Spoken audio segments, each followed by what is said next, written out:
discuss the history. Is the universal enzyme. Okay? So, nung dumikit yung anti-D sa fetal cell, do not expect right away that there will be agglutination. Okay? Do not expect right away there will be agglutination. Okay? So, do not expect agglutination right away. Kasi bakit? Dito guys, tandaan nyo, diluted na diluted yung blood ng fetal cell. Mas madami yung maternal blood as compared to the fetal cell. So, do not expect that there will be agglutination. Kaya tayo maglalagay ng Rh positive cell to saturate the area with Rh positive cell para, as you can see, di ba may free end yan? Diyan na po didikit yung mga Rh positive cell. Okay? So, anong nangyari? There is rosette formation. So, makikita nyo, there is rosette formation. So, this indicates a positive result in the qualitative test. Pag positive sa qualitative test, the next test will be the quantitative. So, the next test will be the quantitative test. This is your Clay-Hauer-Betke acid dilution. So, gagawin lang po natin to is if the qualitative test is actually positive. Okay? So, dito guys, we perform the Clay-Hauer-Betke acid dilution. So, madali lang naman ito. Gawa ka ng blood smear. Pag gumawa ka ng blood smear, ilagay mo muna sa acid. Okay? Ang principle dito, guys, the hemoglobin F is resistant to acid elution, whereas the hemoglobin A, the hemoglobin found in the maternal blood, is what? It is actually susceptible to acid elution. So, kaya nagiging mother cell, ghost cell na siya, infant cell, intact pa rin. Okay?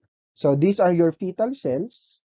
These are your maternal cells. So, ano nangyari dito? Remember the principle, hemoglobin F are actually what? Resistant to acid elution, whereas hemoglobin A, it is not resistant. It is actually susceptible. So, dito guys, you need to count 2,000 cells. So, you need to count 2,000 cells, and in that 2,000 cells, okay, in that 2,000 cells, you need to count the number of fetal red cells. So, you need to count the number of fetal red cells. Sir, do we really need to count 2,000 cells? Do we really need to count 2,000 cells? Well, kaya nga, di ba, pag gumamit po kayo ng oil immersion objective field, kailangan yung cells are not very far nor very near each other. So, the cells are not very far nor very near each other. Okay? So, hindi very far, hindi very near.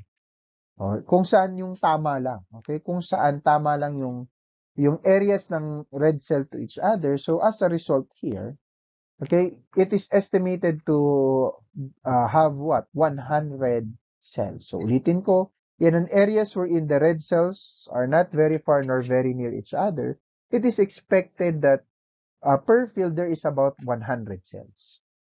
So, if for you to reach 2,000 cells, kailangan nyo po gumamit ng 20 fields. So, kailangan nyo gumamit ng 20 fields. So, 20 times 100, 2,000. So, sa 20 fields na yan, identify the number of fetal red cell. And for you to compute, for the fetal maternal, ito po yung simplest formula.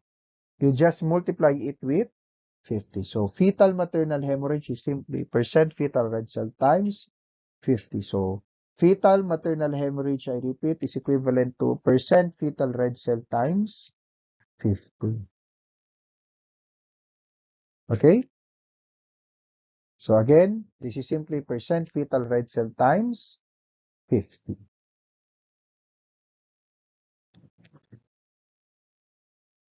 So bakit kailangan malaman yung fetal maternal hemorrhage? Ang pinaka-reason dito is for us to determine the dosage of the ROGAM that will be given to the mother. So the reason why we determine the fetal maternal hemorrhage, to determine the amount of blood that is actually what?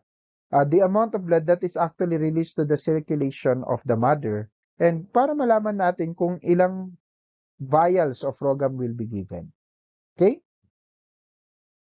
So ROGAM is indicated in the following. So without anti-D, Rh negative, I want to emphasize this one. Rh negative individual without anti-D. Okay? So bakit without anti-D? Kindly remember, yung without anti-D, because the purpose of the ROGAM is to prevent anti-D formation. So the purpose of the ROGAM is to prevent anti-D formation. So kung meron ka ng anti-D, then ROGAM is already useless. Okay? So this is given to Rh negative with complicated pregnancy or Rh negative with Rh positive baby. Okay? So Rh negative without anti-D, yan ang very important. Walang anti-D kasi the moment na may anti-D ka na, ROGAM is already useless. Okay? Also, in the computation pagdating sa vials, okay, we follow the natural rounding of numbers. Okay? So, in the computation of the vials, we follow the rounding of numbers. Okay? And in our final answer, we should always add plus one vial. In our final answer, we always add plus one vial to the final answer. Ano ang reason? Okay? Ano ang reason is because dito guys,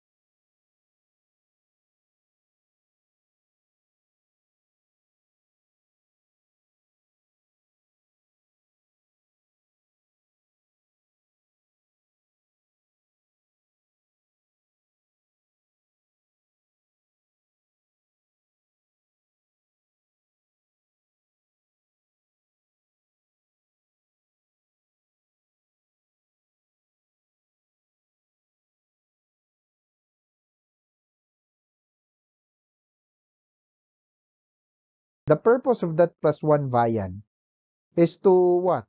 The purpose of that plus one vial is to correct mistakes in the computation.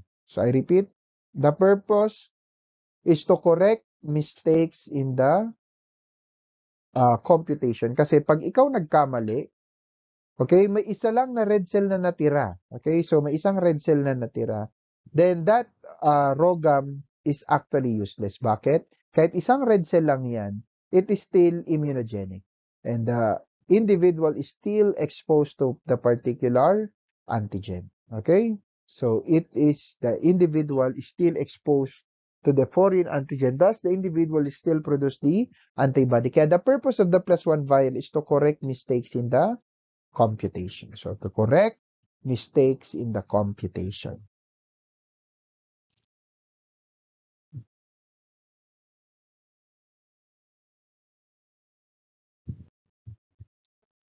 So we have here a sample problem. Okay? So Clay-Hauer-Betke acid elution stain is reported